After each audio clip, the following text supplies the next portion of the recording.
a silly drunken pirate washes up on a desert island where he dances around in a dress and finds evidence of cannibalism or human sacrifice.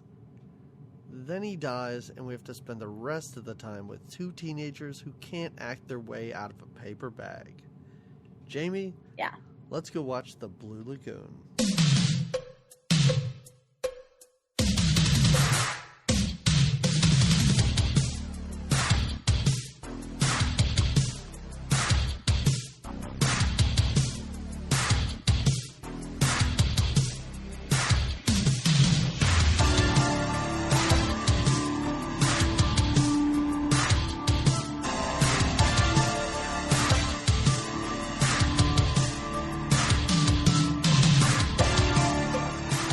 Hello, everybody. Welcome to another episode of Good Times, Great Movies. We're an 80s movie podcast. My name is Doug McCambridge. I'm one of the two hosts of this podcast, and with me from the great state of Tennessee is Jamie Lorello. Jamie, I see that you're not wearing a shirt, but your hair is long enough and strategically placed over covering your my bits. breasts. Covering my breasts.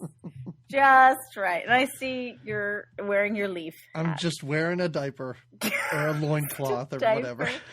Just a diaper. Wow. They were in amazing physical condition. But well, I guess they were because they were like 14 years old. And what was he, like?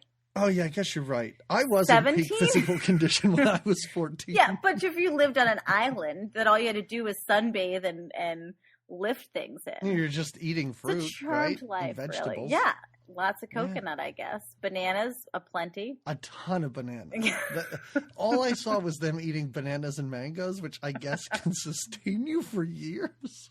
And he was fishing. He did all that. Oh, yeah, fish. Yeah. Oh, yeah, it was such an important part of this movie. What was important in this movie? I don't know. Can't believe I can't believe I was expected to watch this as a child. That, like... Wait, who? Did someone tie you to a chair? No, I guess that kind of... No one expected me to watch this, but that it was a movie that came out. Okay, the movie we're talking about, obviously. It's the Blue Lagoon. The Blue Lagoon, from 1980, right? Right, it was 80. So I was like 2 when the movie actually came out. So I wouldn't have, as a toddler, seen it.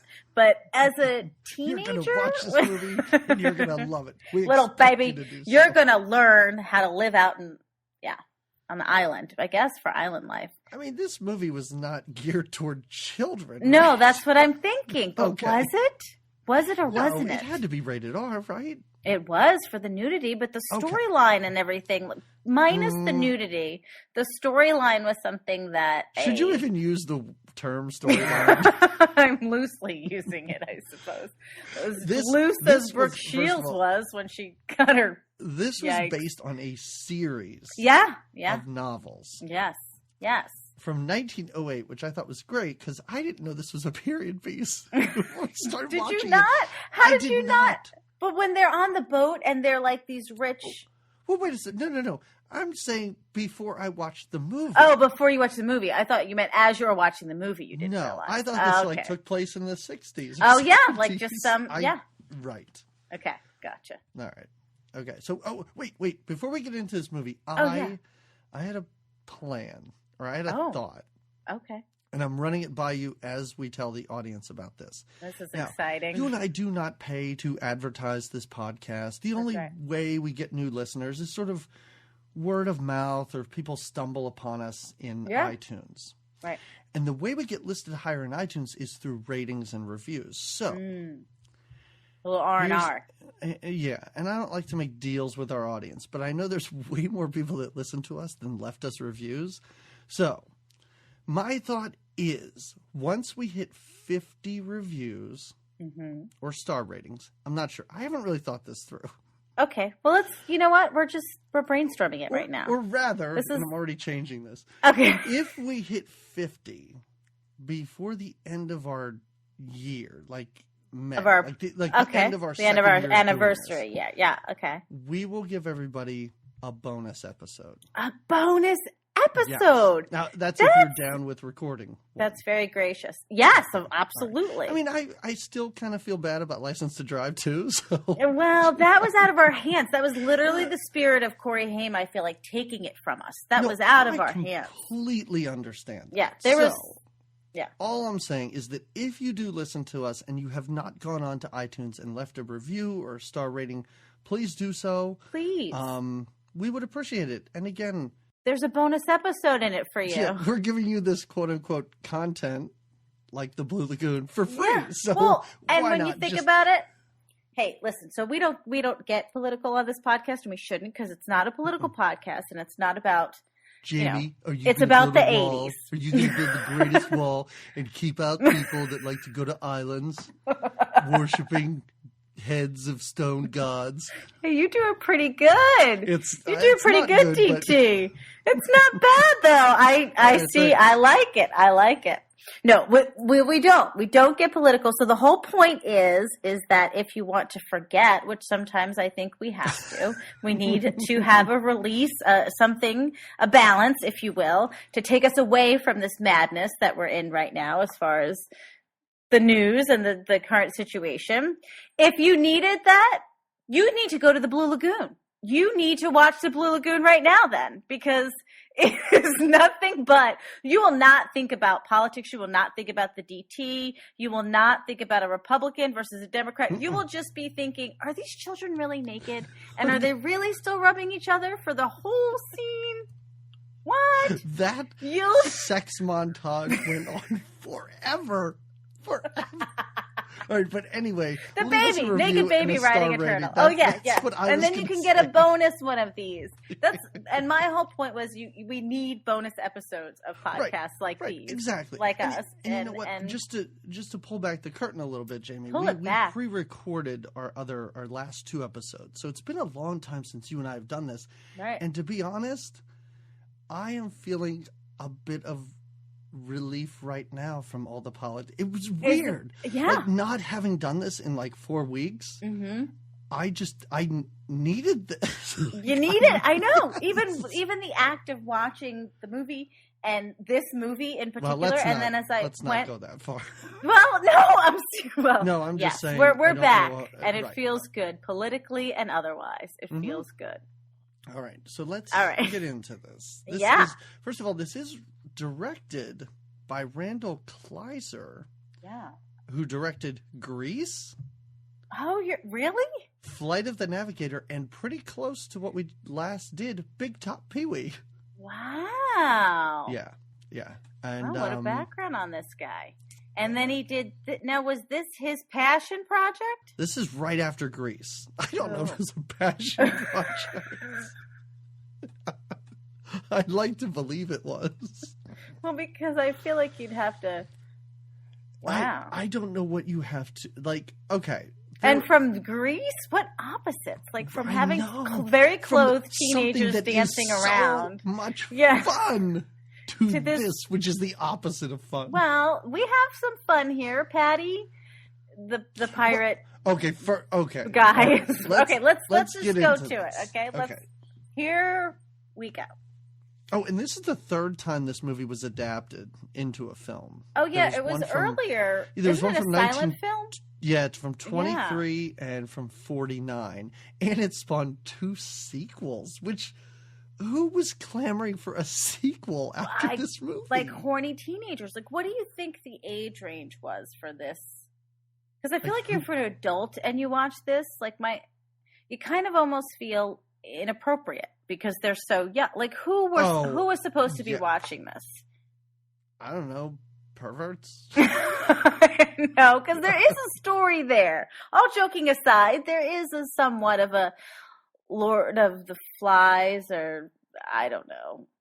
All right, so our film starts, and we are in the sea, right? We're in the ocean on a journey on a ship, right? With sails and maps, sails and with maps, and it's like a very like Muppet Treasure Island font. Yeah, I did not know that this would be about pirates.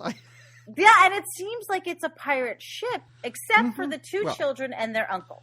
But there's not a lot of other, families riding like on this boat, right?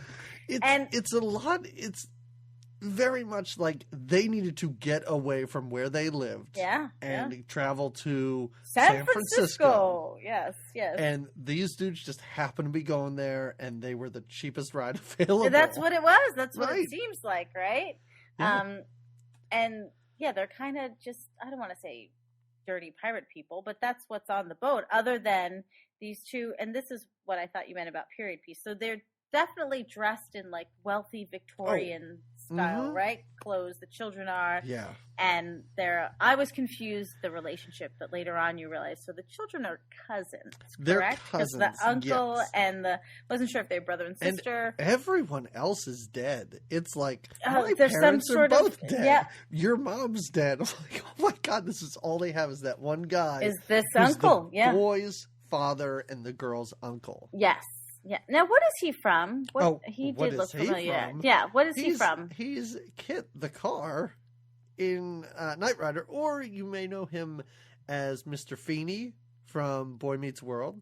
The teacher who lived right next door. Mr. Feeney, indeed. Yes, he's been in a lot. He's a familiar face, and yeah. So they are all on this ship together. It's a great moment too because he's very young and. We don't see a whole lot of him, too. He's got like a weird mustache. Like, later on when you see him, he's got a weird, like, it's got to be like a hairpiece. His hair's all over the place. I guess it's been over a decade, right, since you've seen his, whatever, I don't child. know these kids are still pretty young, right? Well, I don't know. So they're about, what would you say, like 10 and 8, maybe older than that? About that age when they're on the boat. Yeah. Yeah, right? I'd say so. Yeah, I think that's fair. Mm-hmm.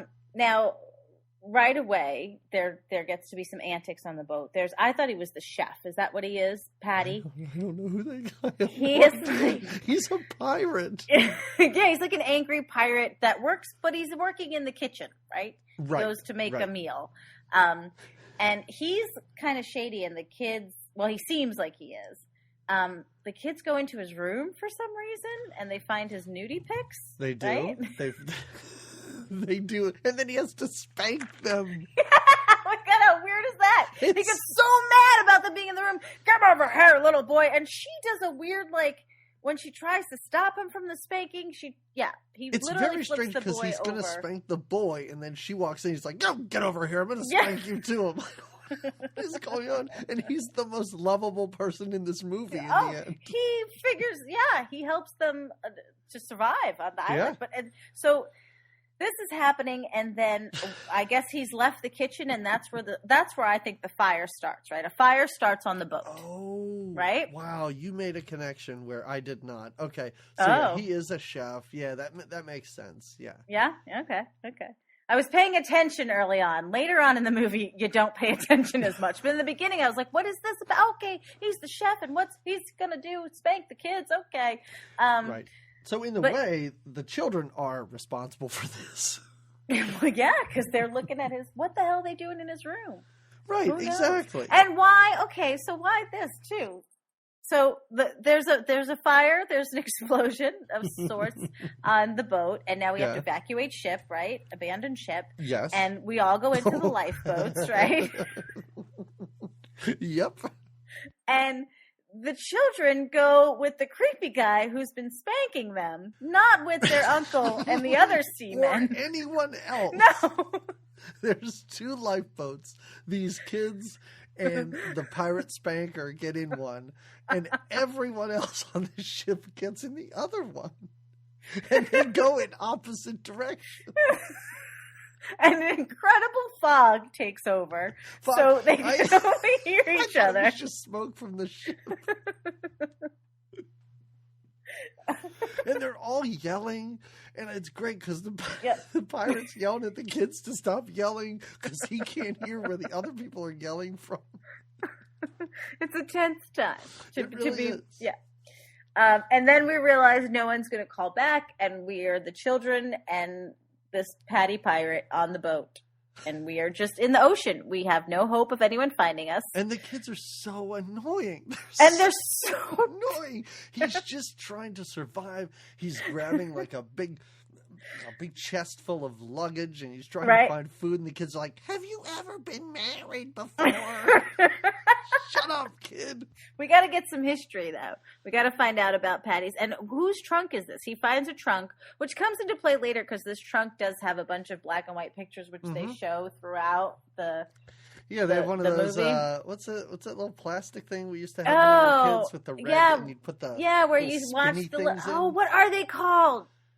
A viewfinder, Viewmaster, the Viewmaster. Yeah, they have so like an old school Viewmaster. Yeah, which doesn't make any sense because the pictures are so big. They're right there. Yeah, you're wondering like, why that. do you have to put it in that thing? But because it puts them in their own world, like a virtual reality of their times. I guess. Yeah, it's like a steampunk virtual reality. Yeah, there you go. Oh, so finally, though, this shipwrecked crew who watched the sunset and listened to it hiss, which I did not understand any of that. Yeah. Listen to it. You hear it? Yeah, I hear it. What about you? I guess. Like, what are you people listening to? And then later on, it comes like you hear the sunset. Okay, so they finally, after it seems like, I guess it's been days since they've been completely shipwrecked, they stumble upon land. They find land. And then it goes in and out of this. Besides like softcore porn, this movie also kind of goes into like a National Geographic episode because we see so much like sea life and then the birds and the creatures on the island, the lizards. It's kind of like I have to say that a lot of the underwater footage I really kind of enjoyed. Like it looked really good. There's an entire scene where there's like an octopus. Oh yeah, And I was like, I want to follow this octopus's story. Yeah, what's not going these on two with this idiots guy? on the island. Like Not I'd these watch, two I'd watch this maniacs. for an hour Yeah. and 45 minutes. Not these two dummies who can't communicate with one another. Now, if only Sigourney Weaver would narrate, then we've got a whole special here. Oh yeah, right? Are you saying that because she loved gorillas or something? No, didn't she narrate the Planet Earth movie? Was it or Planet Earth series? Was it her? Don't know. I saw a few of those. People went goofy for those, but I kind of missed the boat. I don't know. Anyway, a Sigourney Weaver narration would have been great in this movie. Even for this whole movie. And now the adolescents are getting it on. I would have understood a lot more of what happened. And there really? It wasn't clear? It wasn't clear what was happening? Okay. This movie makes everything abundantly clear. But having to, and this is the thing, and I don't mean to speed past Patty because he's my favorite character in the movie. He's one of substance, I'll tell you that. Once he's gone, and we'll get there in a minute, and it's just the two of them and they grow up. At this point in the movie, I was thinking to myself, I'm like, this movie's not that bad. Like, yeah, I agree. Until they grew up. And then they started talking. Yeah, and exactly. I was like, no, I had the same twist. So we have to get there, but literally in my notes, all of us, we'll get there. But I had the same like twist where I was like, oh, this is a different movie than I thought it was going to be. And then it turns. They turn teenagers. And I'm like, why did you let Brooke Shields speak? This that's terrible. Literally in my notes, it's like, all of a sudden bad acting. Like she is terrible in this. Yeah.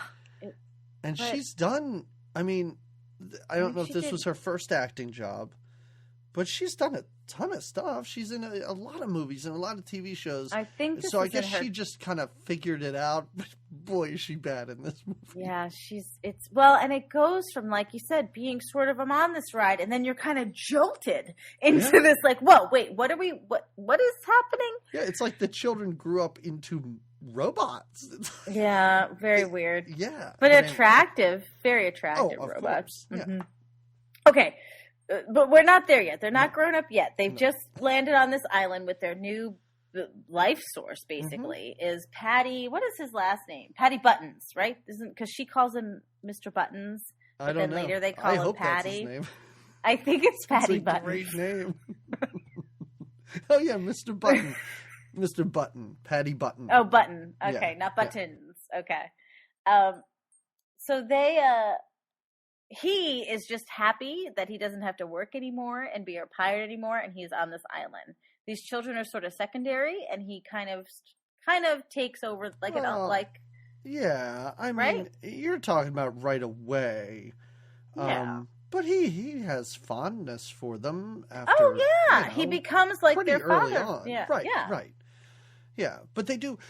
they end up on this island, and they don't even really explore. I guess he just determines that it's empty or something. Like, there's not even a scene where they're like, well, let's wander around this entire island and see if we can find people. So I think that first they're just excited. They've just been shipwrecked, and this is their first land, so they frolic in the waterfalls. This is when he isn't this they first get to the island, and they're just excited to be on land, and they find like waterfalls, and he does like a splash, like Patty, I mean the old like pirate guy, goes down the waterfall like a slide, it's and like is a like slide. yeah, and the kids are all playing, it's like and a they're cool just slide. having He a thinks jolly it's time. great. Yeah, he finds a whole keg of rum too. Oh, and I love it because they're at the waterfall, and the chick, I can't think of her name right now because I just want to call her Brooke Shields, but as a child, she's not Brooke Shields. Well, they call her M. I think her name is like Emmeline or Emmeline or something like that, but yeah. So M finds this barrel that she says smells like captain's breath. And she's even drinking a little bit of it, too. Yeah, she's trying it out, wouldn't you? Curious kid. And, of course, it makes Patty's eyes glisten. And this island couldn't be more perfect. It's got waterfalls and rum just waiting, and bananas. They slide down the waterfall with, like, bananas are abundant in this movie. He slides down with a huge bunch of bananas. Yeah. But the excitement doesn't last long, because they find the rum, which he's excited about, but then a little nervous about. But immediately one of the kids like, look at this, and it's a skull. Yeah. And isn't he like, he never identified the Patty knows what it is, but the kid is like, woo, look, it's got holes in it. Oh yeah, the kid's like, this is great, there's like 12 more of them up there. Yeah, that's right. And Patty's like, let's not get in this water. So they kind of camp out at the beach, basically, closer to the shore. And I was very curious as to how far inland they go, because they never explain how far the size of the island. No, this deadly area, which at first I was like, oh my god, are there going to be cannibals in this movie? Because that's amazing. It doesn't seem like it's that far away, but it must be. Like, they must have gone for quite a while, because these indigenous peoples never seem alerted to the fact that they have fires, and they're making food, and they're laughing and dancing and humping. Right. No, and they never mess with them at all. Yeah, no. They stick to their side and sacrificing their own people, which is what we see later on.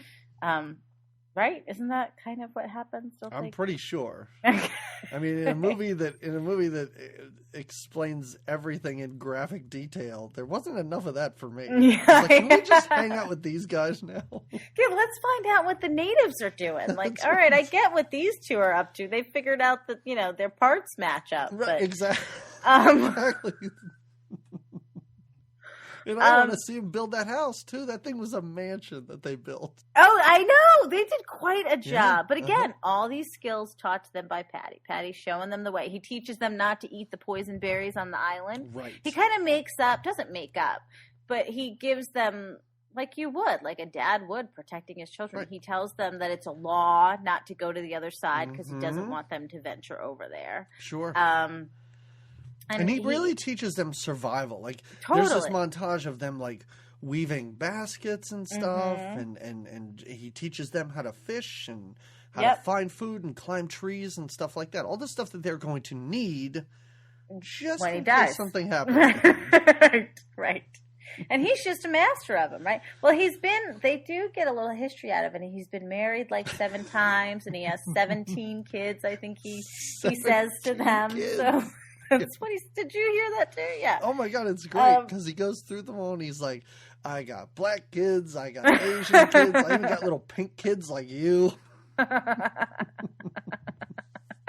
Patty. He has been around. And it is funny, after the montage where they weave baskets, he's screaming at them as they run down the beach naked. Oh, he's chasing them? Yeah, he's chasing them naked. Yeah, because then they arrive and they're in this very, this kind of stuffy clothes, I guess. And I guess their time with Patty and on the island, they soon find that being naked is the best way to be. It's so freeing. Yeah, and you're on an island. It's just the three of you. They're getting wet all the time and sand in them. I totally understand it. Yeah, keep it free.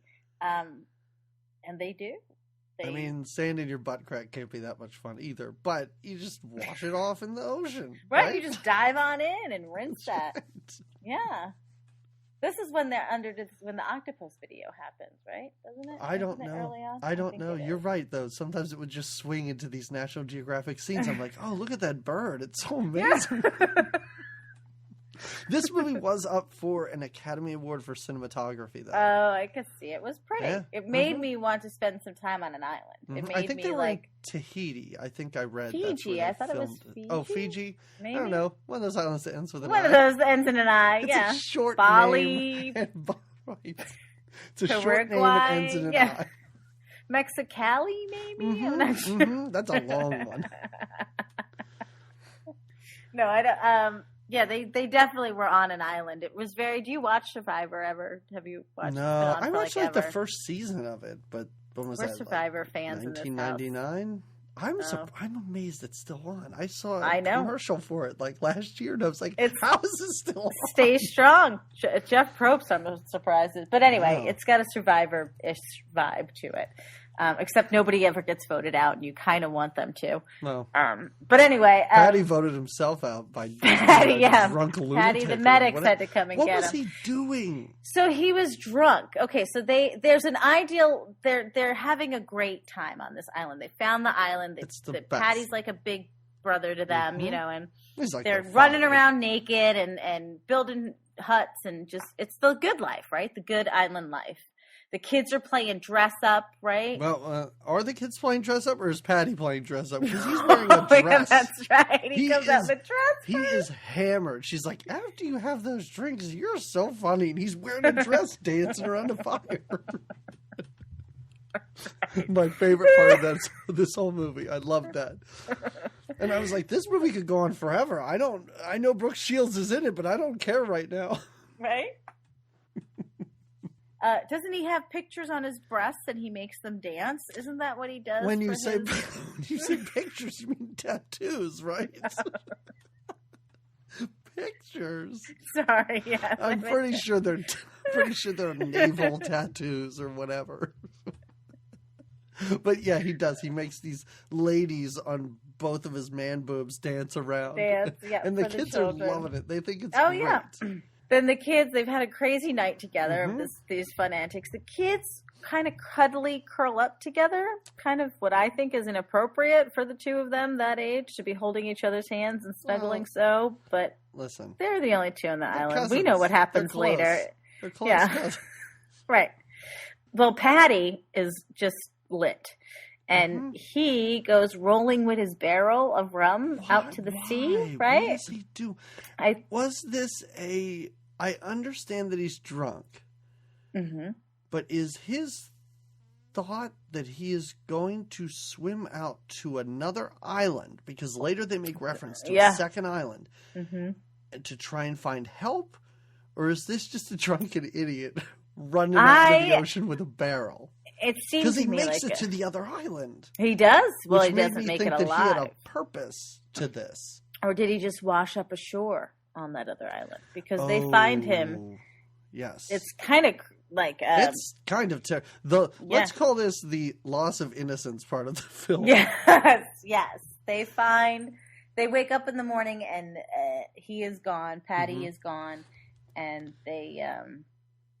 Egads, they find him dead on the island, and a worm crawls out of his mouth. No, it's like a fiddler crab or something. It's like a little crab comes out. Like it was living. She is a mess. She starts to cry right away. It's just kind of, but it's kind of like they still don't really understand death. Like, well, we don't really understand what's just happened. I don't I mean, you do, but at the same time, you're like, okay, now what? Now these kids are just here, and no one's come to look for them, and what's happening? And she wants to.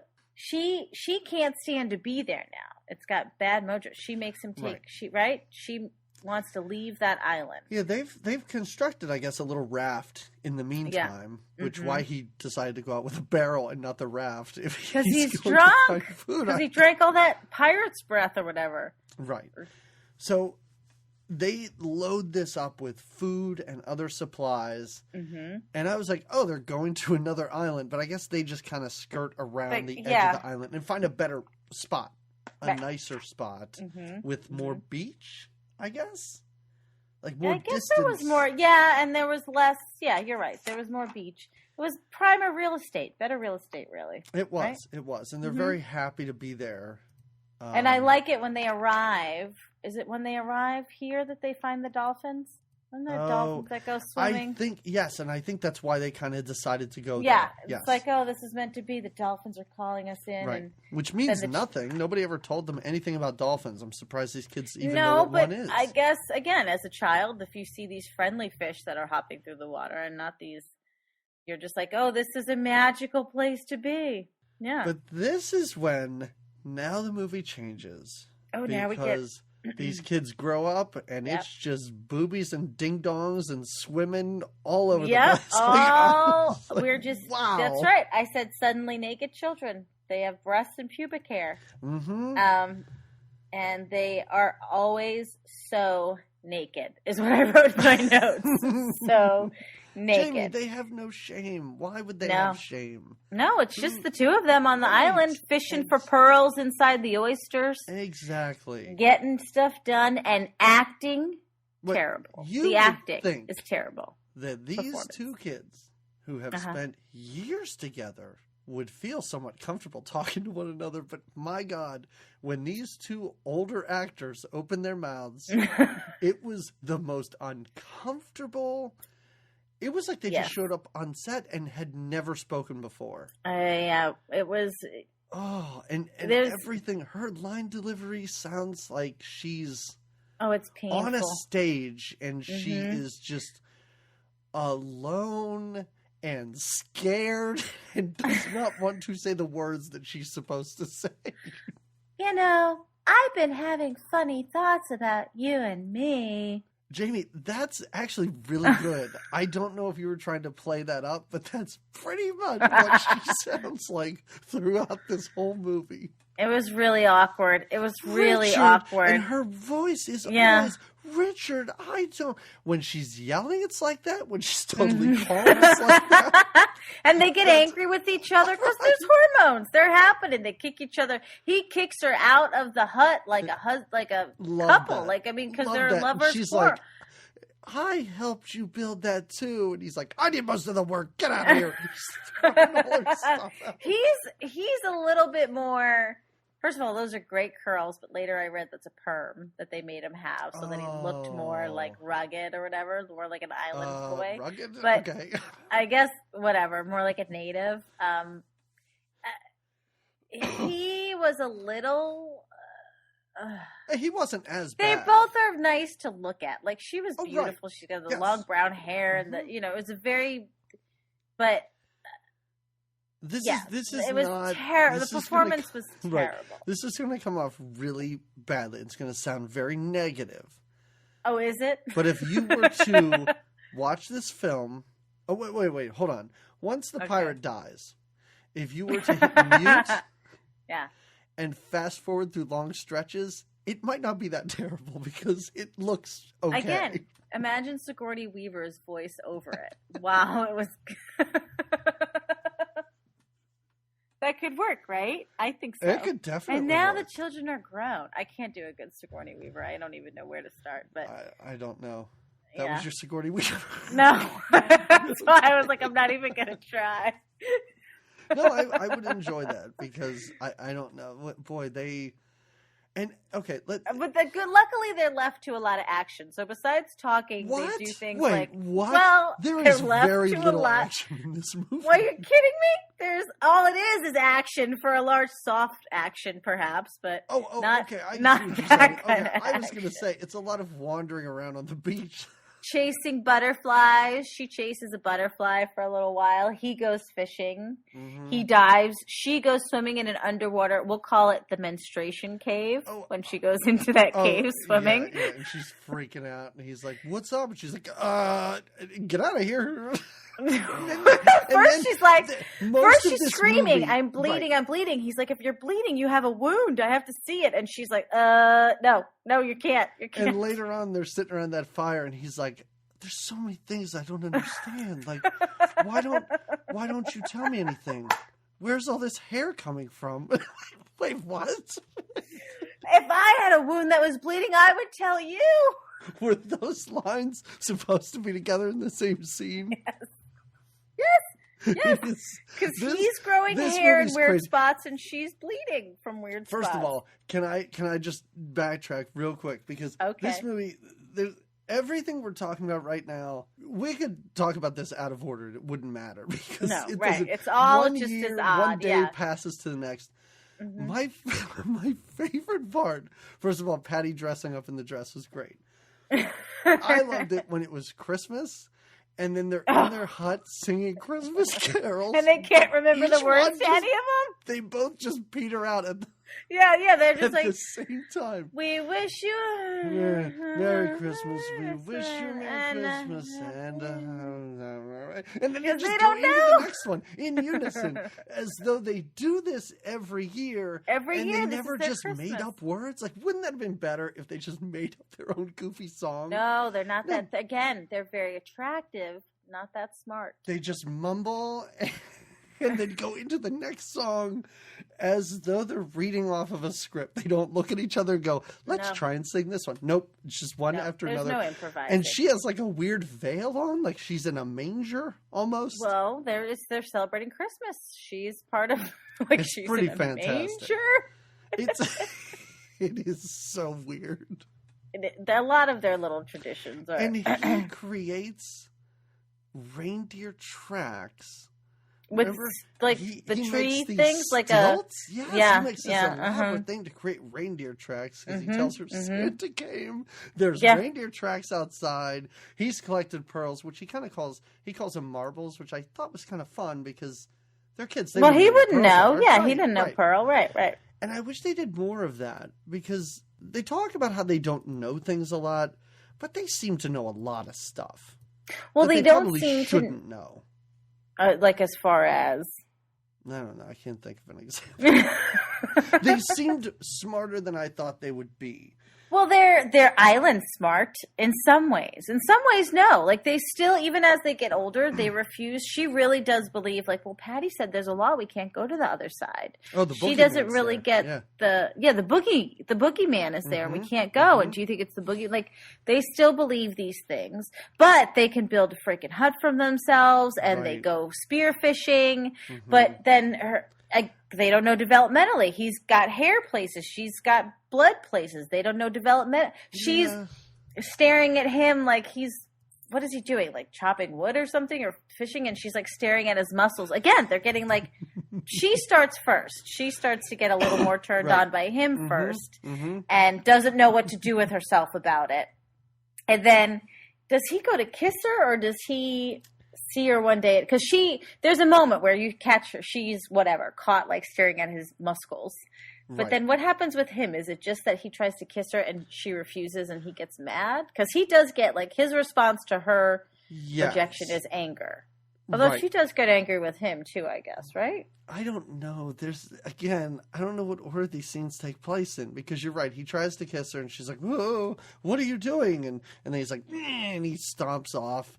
And then you're right. Later they're fighting. And this is when she throws a coconut at his head, which I thought was great. And yeah. And he takes the two coconuts and he holds them up and he's like, cuckoo, cuckoo, cuckoo. What is this? He makes fun of her for having boobies, I think. Well, this is when, they fight with each other. So when they go fishing, there's a scene about them fishing and he's got a whole fishing weird dance that he does before he catches the fish. And she's just like sitting in water catching fish with her hands. This is the worst part of this movie because I think he's catching the fish and with a spear.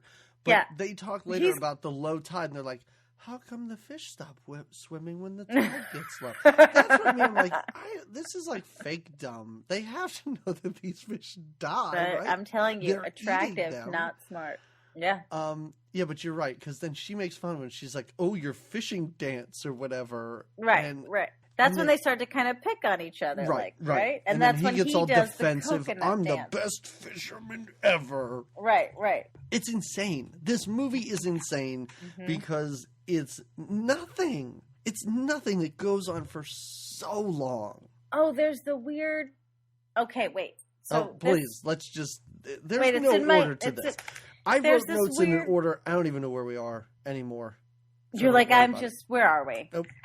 Well, when they first have their first, I guess, like, I'll call it spicy, or their first like spicy interaction. Mm-hmm.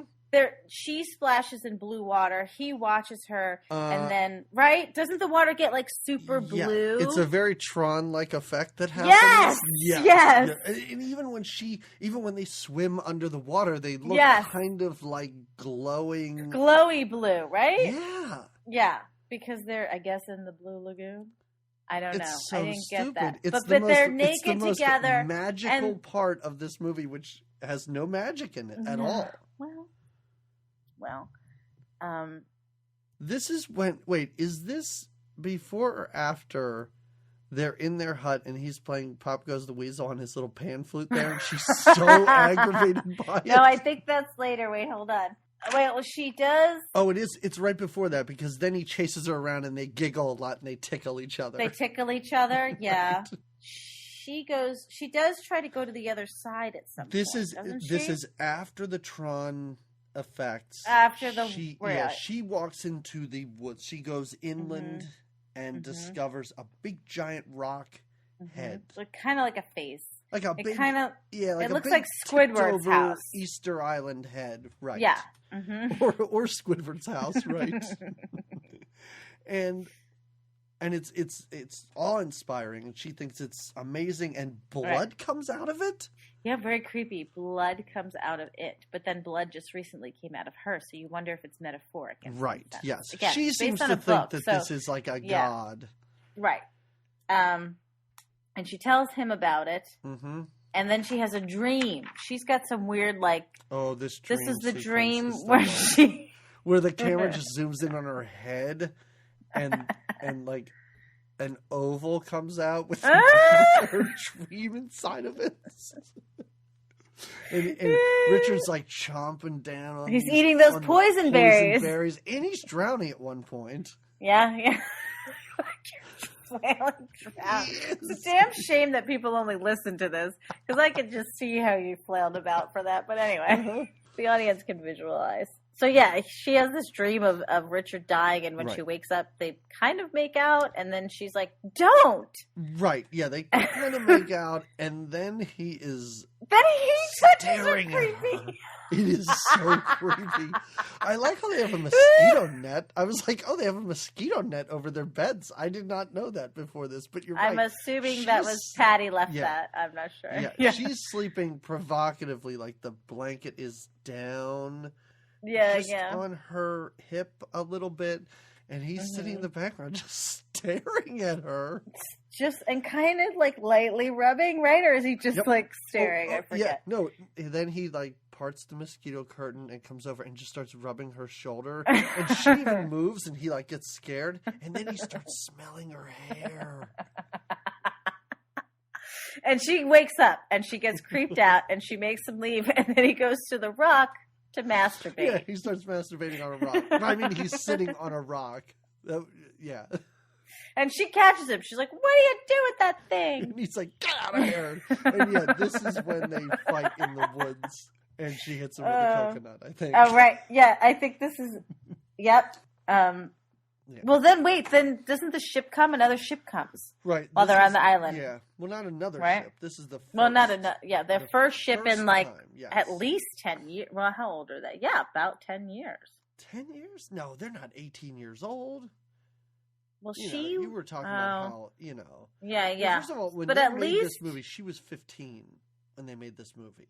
Wow. But she does look very young. Yeah, so what? Like, she was 8 to 15. That's math I can do. I think that's 7. So they've been on assignment for roughly 7 years. 7 years, okay.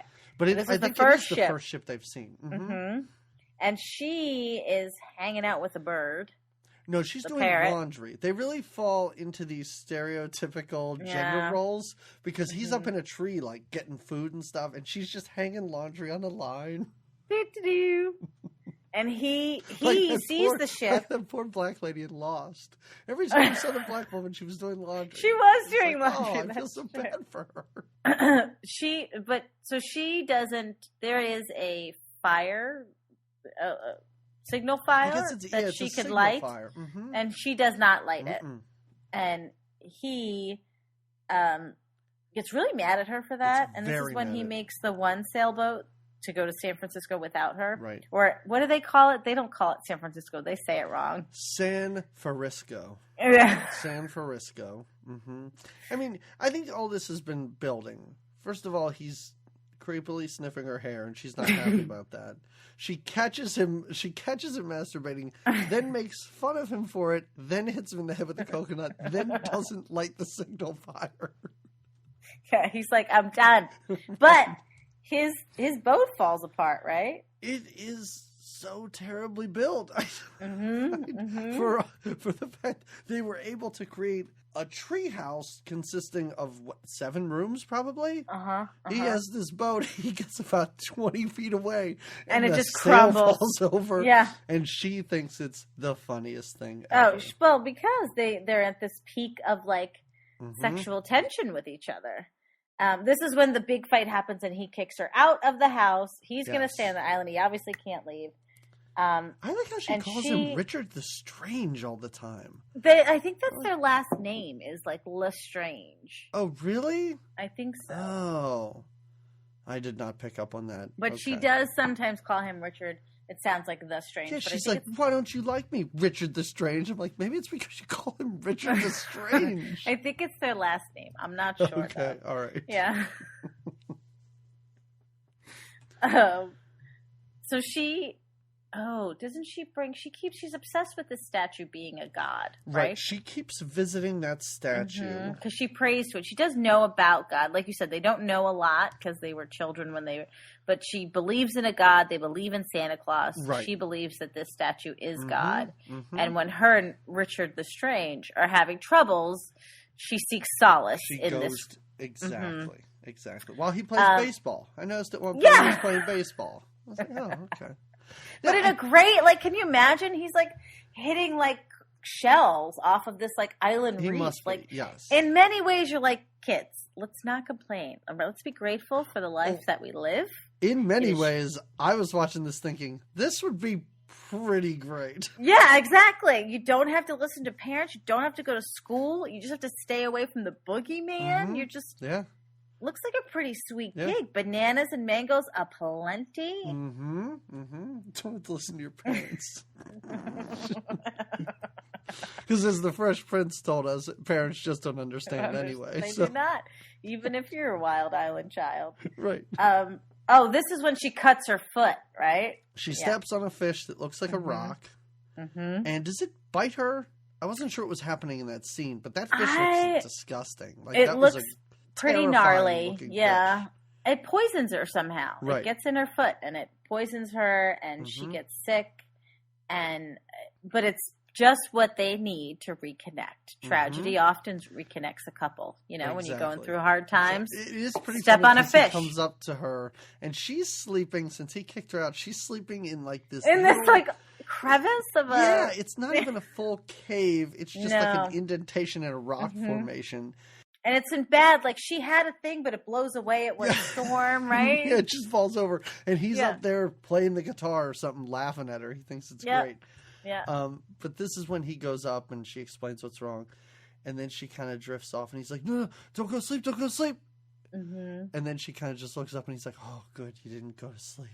Well, she's super sweaty too, right? She's like insanely sweaty. That's why he's like so concerned. She's like, I stepped on one of those rockfish and I'm a hot mess. And she wants to go back to that god thing, right? Right. He picks her up. He carries her to this rock god and recites the Pledge of Allegiance. Oh, yeah. He prays. That's right. He's like, our Father who art in heaven. This is play ball. Where I was like, is this supposed to be played for laughs? Because I don't think so, but it's kind of funny. It is kind of funny, yeah. He does. He does he recites the national anthem basically over her because he's scared that he's going to lose her. Right.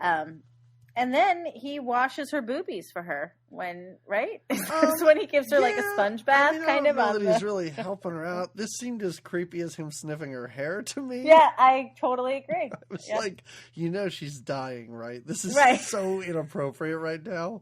But it's weird because it's the thing that basically brings her to life. Yeah. She kind of just opens her eyes and is like, I'm totally better now. I'm better. This and is I'm great. back. And he confesses how he freaked out. He didn't want to lose her.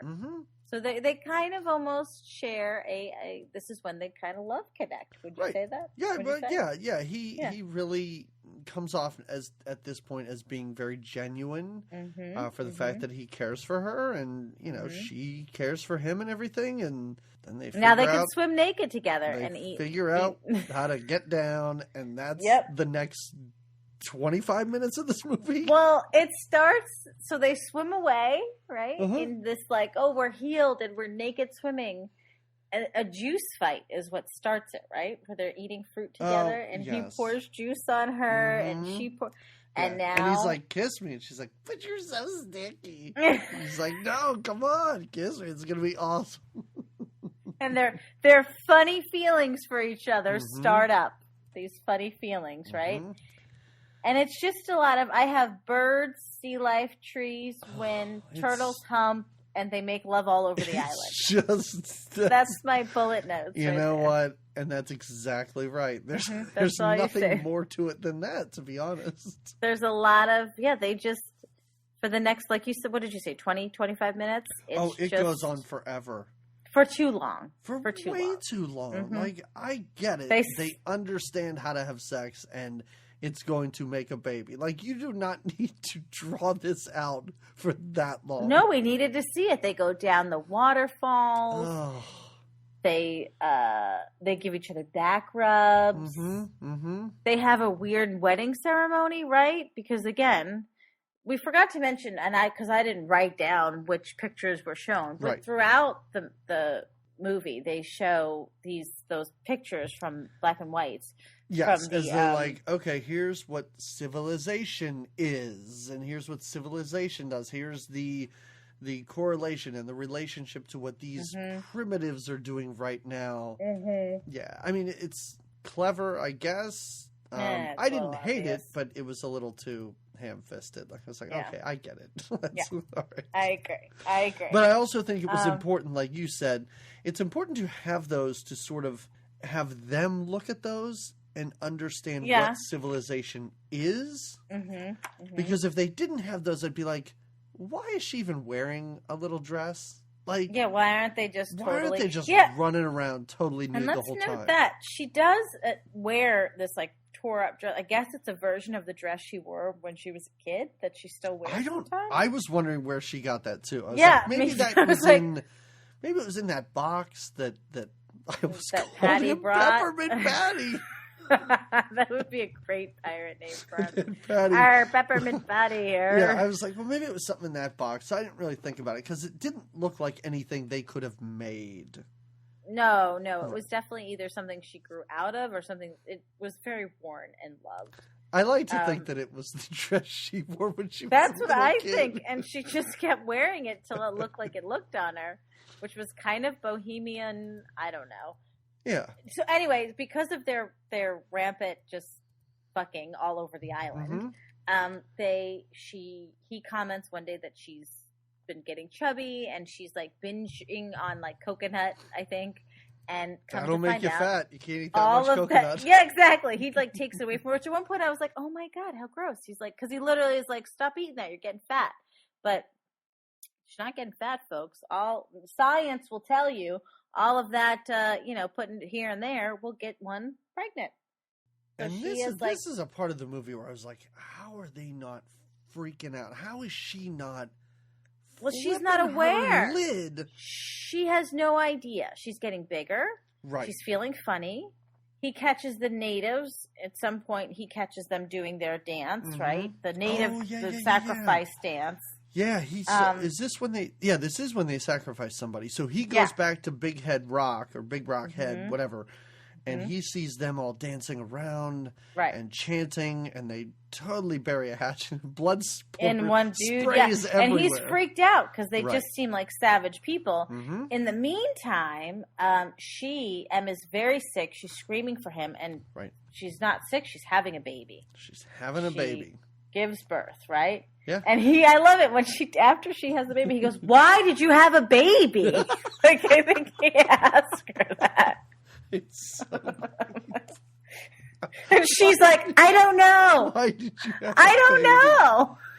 And then they don't know what to do. The baby is fussy, and they think it's hungry, but it doesn't eat bananas, and it won't. And all of a sudden, she's like, "Let me hold it," and it starts breastfeeding on her.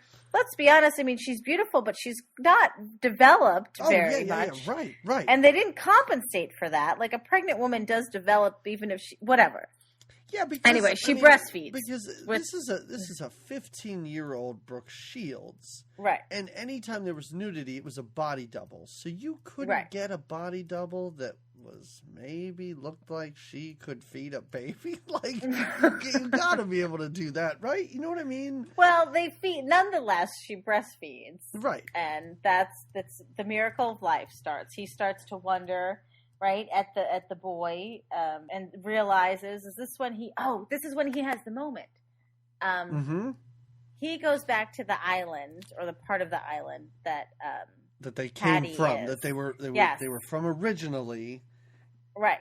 But then he goes out to where Patty's remains are, his last barrel ride, right? And he looks at Patty's bones, and he kind of looks at his hand, and it kind of like. Things set into him, so now when he goes back and he sees the baby, he's like so in tune, right? With his little baby. He's totally figured it out. He's like, it's a life cycle here. This is what's happening. And so now we've had our like kind of sex montage. Now we have our naked baby montage.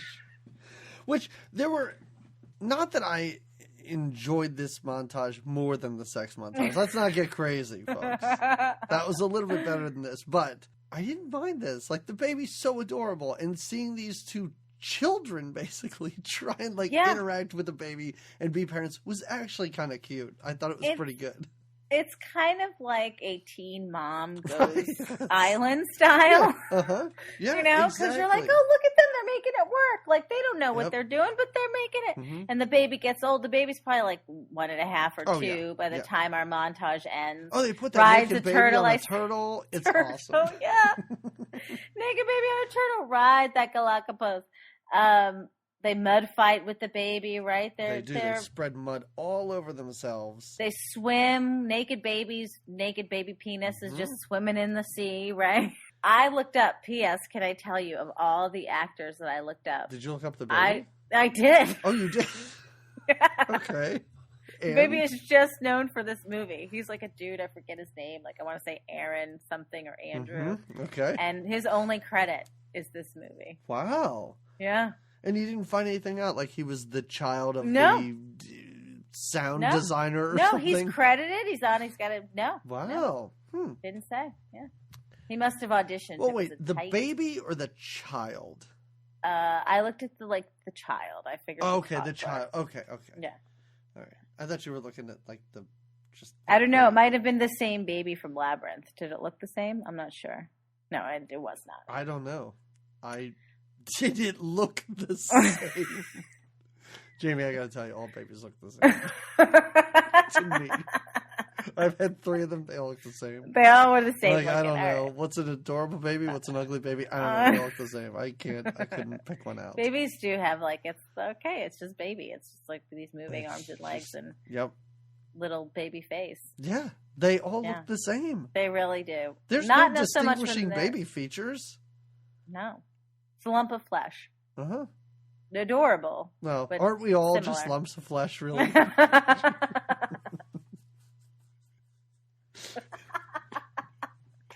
Oh man, I slapped until my we're knee just on that. we're just skeletons on a beach.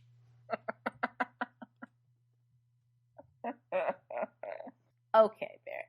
Well, okay. but during this mud fight, this is when Yes. something pretty exciting happens. Well, we think we might be rescued, right? Right, another ship shows up, Mm-hmm. and we find out that the guy's dad, Richard's dad, is aboard this ship. Yeah. Yeah, he's been searching this whole time, Because believe the it or not. crew of this ship, which I really wanted to know if they were the same crew as the beginning, but I was like, I don't. I know. I'm not didn't looking put that back kind at of commitment back. Yeah. Yeah, because they're even like, I don't know, we see some people out there, go get them. But they have mud smeared all over themselves, so they don't, they look like the natives. Yeah. And they decide, we don't want to be rescued, and they just walk off. They walk into the forest. And Yeah. my thought was, the end? Nope. No, not yet. There's not still yet. a little not more yet. to go. Shh, not yet. No, exactly. We think, oh, well, look, they just like their life there together. They've had this baby, and now they want to continue their little Teen Mom Island edition. Yep. Just here on this little I island. love that, Jamie. You got to pitch that to MTV or MTV2. I don't know which one it's on, but I'm sure they're in the same headquarters. Just put them on an island, like it's like Teen Mom meets Survivor. And just see which couple can make it last with the babe on that island. Yeah, with the bare men. Oh my God! Could you imagine how many accidental deaths there'd be? That would be terrible. Well, the baby. So this gets crazy. So exactly, you think that we're over. You think, okay, they're going to go live their life, and the uncle, he does give up rather quickly. Like he kind of looks through a pair of knockies, and it's like, no, that's not them. They're muddy people. My niece and my nephew, my niece son. and nephew were first of all 8 and 10 years old. That's not them. And there's a they baby wouldn't have there. a baby. That's not. And these aren't people maybe that need our help. We'll just keep going. We'll just keep going. I remember the clothes they were wearing, right. and they're not wearing those clothes. Let's move on. Right.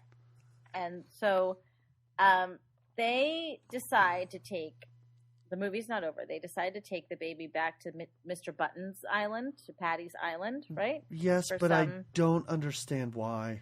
Just so that the end of this movie could happen? I think so. I think so. All right. Okay. Just to have a moment. So they go back to Patty's Island where maybe to have full circle, to have closure, because she didn't have a good connection to that island before. But now that they've decided to live here, they go back with the baby, and it's like taking your kids to your old house and being like, "Hey, this is where we used to live before you were born." Right. This is exactly, and it's full circle for them. But again, she's a bit of an airhead, so she goes into the boat with what is he off doing? Fishing again? What is he off doing?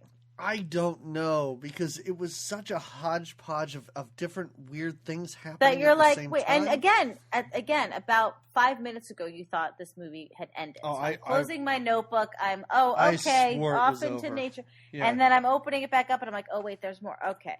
So And can we just say, before we move on here, that was a better ending. Can I just say that had the movie ended then, much better ending. But go ahead. It was wrapped up in a neat bow. But now, instead, he's off doing something. She takes they're on the part of the island, and she goes back in the boat with the baby without him. Right. And takes a nap? Just takes a falls nap. asleep. She's so tired that mud fight took it out of her. And the boat drifts off. The oars with it. And she doesn't realize till it's too late. And she calls him over, like she always, Richard. Yeah, that was good. That was almost a yell. That was a pretty good Brooke Shields yell. That was right. Richard, get over here. Our baby's doing some crazy stuff. No, they're not even paying attention to this kid. Never mind. No, the baby is just sitting in the boat with her, and she calls Richard over.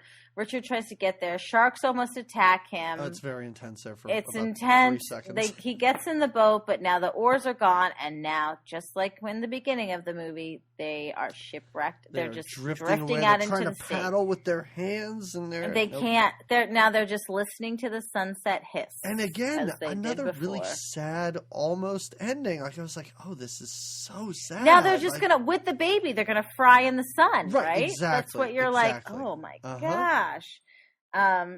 Oh, by the way, they've named the baby Patty. They do name the baby yes, Patty. yes. They call him Patty at one point. I guess that's why they went to, hey, see this skeleton? This is your namesake. Yeah, exactly. We have to go back to the island to see.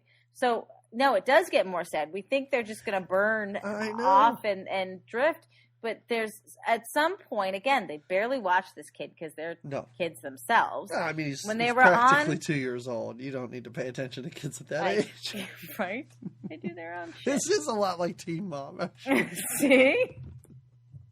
Hey, when they're on the island, they don't mind the baby, and the baby puts some of those poison berries into the boat.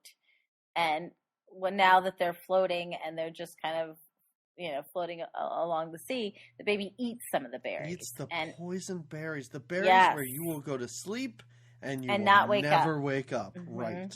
She tries to get them out of his mouth, Shields and he digging them out of her mouth. They don't know how to induce vomiting. Come on, So now they decide. Now there's an intense moment where they think that now there's never been proven that these berries will kill. They're just taking Patty's word for it, but whatever. Yeah, they're just taking the word of a drunken pirate. Right. But the baby has eaten the berries and it freaks them out, and they kind of make a silent pact. Thank God there wasn't a lot of conversation about this because I couldn't handle it. It was more like weird eye contact, and they decide they all eat the berries, and they just sort of fall asleep. Now, can I tell you, before we move on, I just want to bring something up. And this is not my movie recommendation, but there is a movie by a director named Michael Haneke or something like that. I don't know how to pronounce it. But it's called The Seventh Continent, and it's a movie about a family, a dad and a mom and a kid. And they all decide to commit suicide. And the kid's young. Oh. And they break everything in their house. They destroy all their possessions and then poison themselves. And they start by poisoning the kid and then the mom and then and it's the saddest and you watch thing this ever. Whole thing? Yes. Oh. And it's the saddest thing ever. And it's what I kept thinking about during this because this didn't seem as sad. Like, this didn't seem as real. Like, I was like, this is not happening in a movie like this, right? Like, like, what are they really doing? Something great. They're going to be saved or whatever. I did not expect them to die. And did they, Jamie? Can I ask this you is where, question? So now you're like, oh, all right, this is the end. So now that's, like you said, is it sad? Not really. But then the uncle comes back. Just comes back. Or I assume he sailed around the island, right? Because he was at their old home or their new home, and then maybe they went in opposite directions. They went clockwise. He went counterclockwise. And then he ran back into them somehow? I guess. I don't know. Well, it looks like he's just, now you're like, oh, now we're going to pound the sadness in. It looks like now he's discovered his family, but they're dead. Mm-hmm. But one of his pirate minions goes onto the boat and they're alive. Yeah. Oh, no. They're just sleeping. They're asleep. That is how but this didn't movie wake ends. Up, didn't stir. Nobody stirred. No, that is how this movie ends. Yep. We pan back from this ship after the guy says they're sleeping. The end of this movie. Credits roll. That's crazy. This is a crazy, stupid ending to this crazy, stupid movie. Now, Jamie. That's the Blue Lagoon. Now, I don't want to upset you. Oh.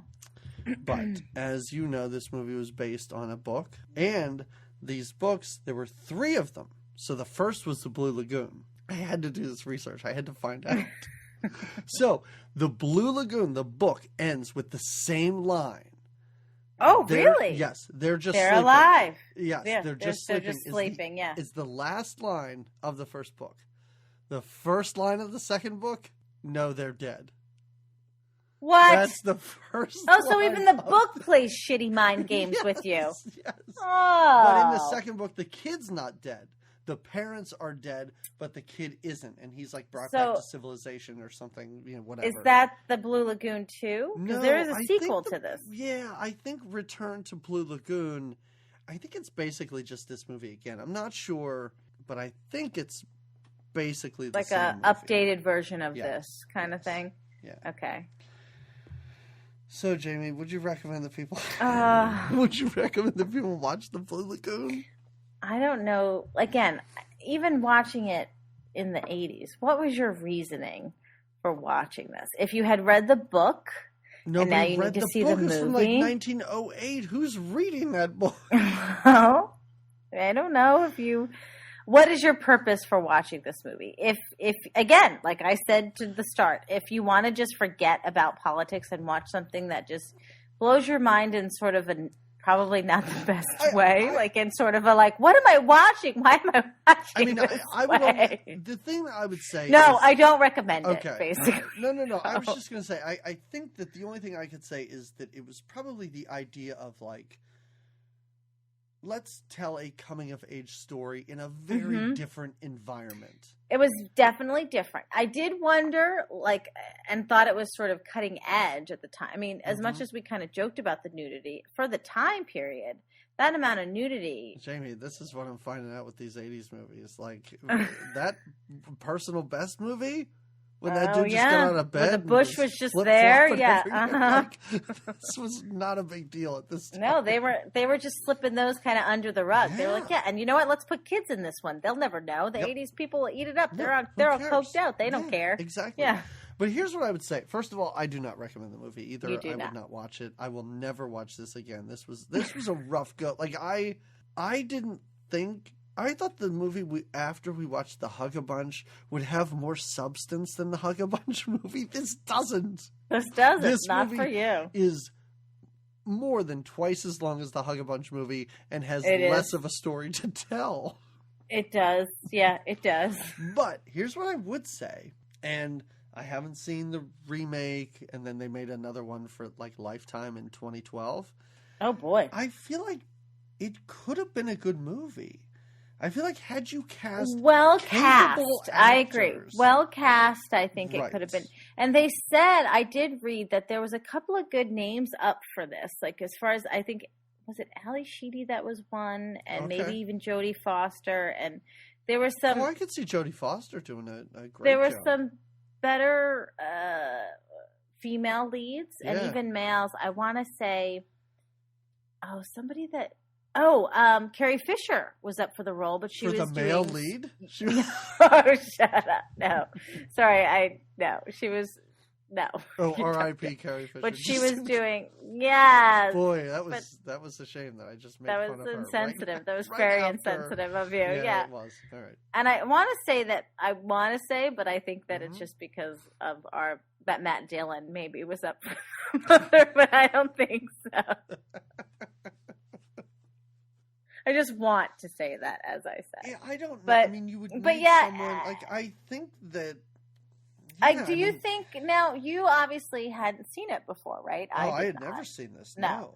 Do you think that because that's what, again, I try to figure out what was the population that was supposed to watch this. Because as an older adult, at times, I got the whole hippy-dippy, like, alternate society and raised by nature feel of it. But the gratuitous, it wasn't even that good. But still, the sexy stuff and all that, you were just like, I feel creepy. I feel really creepy watching this. Oh, of And course, because maybe they're if I was so younger, young. I would be. But if I was younger, if I was a teenager when this came out and I then watched it, would I sort of be would this be like my turn on movie? Would this be my I don't have cable, but I watch this, you know what I mean? it's Like I funny don't get because Playboy at the house, but this is what I watched. When I did excited. post that we were doing this movie on like Facebook and Twitter, I did hear back from a number of people who I guess are a little bit older than us and said like this was the first movie I saw with nudity. One guy said that his parents took him to a drive-in and basically just told him to just stay in the back and here's some stuff to do while we watch this movie. And he was like, oh my God, boobies, like this is so great. What's happened? Well, again, if this is your first if you're a teenager, I do feel like some of the stuff they go through is kind of raw. Oh, yeah, you know? yeah, sure. And to imagine, again, had it been better portrayed by better actors, to imagine these feelings coming up, these teenage, pubescent feelings happening on an island with someone who is golden and attractive. Right. I'm sure it can, but yeah, it's the just way a it was shame, portrayed, it was I just goofy. felt like they were in over their heads with this. Yeah. I felt like the material was too dense and too complex for these actors. For what it kind of came off at. Yeah. And the other thing is, you talk about creepy, like, it's creepy enough that you know that she's 15, and I don't know, he was probably like 17 or 18. But they act like they're 12. Like, that makes it even more creepy. But I think in some ways there's probably supposed to be some immaturity there, but because of their acting being so poor and 12, right. you just have a really weird... Yes. Yeah, so, well, all right. We watched it. What do you watch instead? What do you recommend? I'm going to recommend another Brooke Shields movie. Yeah, you are. Where she was pretty good because it was Freeway from 1996. Oh, yes! Where Kiefer Sutherland plays like a weird kid creepy toucher. Kiefer. Yeah. And he's after Renee. No, not Reese Renee Witherspoon. Zellweger. Who was he after? Is it Reese Witherspoon? Reese Witherspoon, yes. And it's like a Little Red Riding Hood thing, and Brooke Shields plays his wife, and it's so great. That's right. Remember when the cops come over and they find all that kiddie porn? She finds all that kiddie porn like pouring out of the shed or whatever, and then she goes in the bathroom and blows her brains out. And it's a much better Brooke Shields performance than this. She gets better as she ages. Matured. We all do. Right, yes. We all do. Yeah. So what about you? I recently saw, I don't often see recent movies, and I definitely didn't see it in the theater, but it's 2006, Captain Fantastic. Have you seen that with Viggo Mortensen? Oh, no, it keeps popping up on Netflix like, hey, you should watch it. This. Okay. And you should. Right. I am your Netflix telling you should. It's. Wait, why are you recommending this? Is Brooke Shields in it? No, Brooke Shields is not in it. There is some nudity. You get to see Viggo's big wonk, or what do you call it? Is Viggo Mortensen's and big wonker. But basically it's about this family that kind of isolates themselves from society. They live very kind of hippy-dippy lifestyles. They don't live on an island, but they live sort of in the forest, in the wilderness up in Washington, and it's them getting reacquainted into society. But the whole fact of like, he raises like 6 kids out here in this lifestyle that is very, he's out of nature. It's very out of the norm. So it's kind of in that sense. This movie like sounds the Blue like it's Lagoon. right up your alley, Jamie. This sounds like what you would love to do. It was. I enjoyed the movie. I think, and I wasn't sure how I was going to feel about it because the name Captain Fantastic. I was like, wait. It sounds like a superhero movie. Well, and I kept thinking of Fantastic Mr. Fox. I was like, what is this? I don't know. But it was very good, and this. Captain Fantastic is a better version of what this was trying to do. Okay. As far as its statement on society and kind of that going back to the natural. You know what? Netflix recommends it for you, and so do I. All right. I'm going to take that recommendation, and I am totally going to watch it now. And the other thing about this movie, I'm sad that those natives didn't have any more to do. I'm sad that we didn't really see them that much. Like, right? What did they? There's something there. There's a story there. There's some sort of interaction. I don't want to say like a Dances with Wolves things where they teach each other stuff, but come on. No, but where maybe they help the baby. That's like it takes a village to raise a baby, and maybe the rest of the island helps them. It eats the poison berries. They get back. The baby's dying. These natives emerge, save the baby. Oh my God. Again, a better ending than apparently the book, which is, I don't know, they're sleeping. Yeah, they're asleep. No, they're dead. Whoops. Dead. Don't have my head like that. Oh, right. Blue Lagoon. Blue Lagoon. We've hit a rough patch here. I feel like, I don't know, those Corey movies, it took it out of me. And I mean, that was in December. We're like, I know, and we still haven't come back. We're still not feeling it. I'm still. Let's get the momentum. Oh man, let's bring it back up. Come on. Well, maybe next time. What do we got? It'll be coming back because we are recording our next episode on an actress's birthday, so we're going to cover one of her movies. The actress, Miss. Wait, I didn't mean to interrupt. Oh yeah, hold on, but I'm going to. We have to back it up to make sure the audience knows that this sexy romp of a Blue Island film is for Valentine's Day. Oh, of course. Right? It's our Valentine's Day gift to our audience. I didn't mean to cut you off, but I did want to make sure our audience knew No, it's good to know. Yeah. Because, I don't know, this is coming out before Valentine's Day. I probably wouldn't recommend watching this movie for Valentine's Day. Maybe if you're like between the ages of 12 and 16 and you live in Wisconsin. Maybe. I don't know. What are That's you talking about? What That's does a very that slim mean? recommendation. That's who I'm recommending it to for Valentine's Day. Like you recommended The Gate to people who enjoy butt plugs. Correct. Okay, all right. So if you're not in Wisconsin and are a young teen, you might not want to watch this movie. Jamie, are you alienating our Wisconsin viewers? Viewers? Wait, they're not watching this. Anyway, yeah, that was our Valentine's Day treat. I kind of wish we watched Scanners 2 instead. Well, we didn't. Right. But anyway, what are we? I'm sorry, I completely cut you off. Okay. Who is the actress's birthday? It's the actress's birthday. It is, and we already watched her in a movie, Drew Barrymore's birthday. Oh, DB. So, in the 80s, she made a couple Stephen King movies. She made one where she started fires with her mind. We're not covering that one because it's basically Scanners.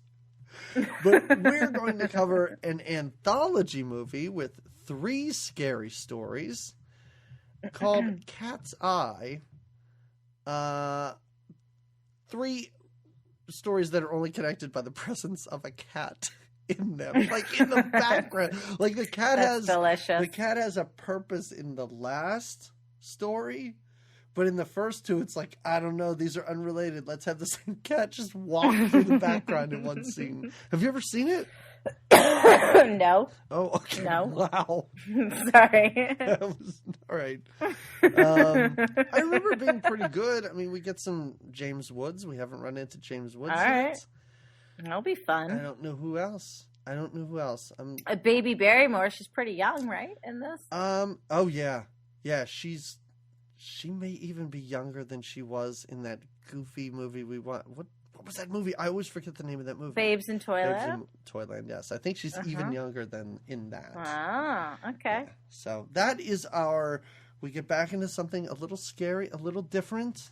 I don't think it's scary. But maybe this is what we need. So tune in at the end of the month for that episode. In the meantime, we're back on. Follow us on Twitter. Please. Facebook.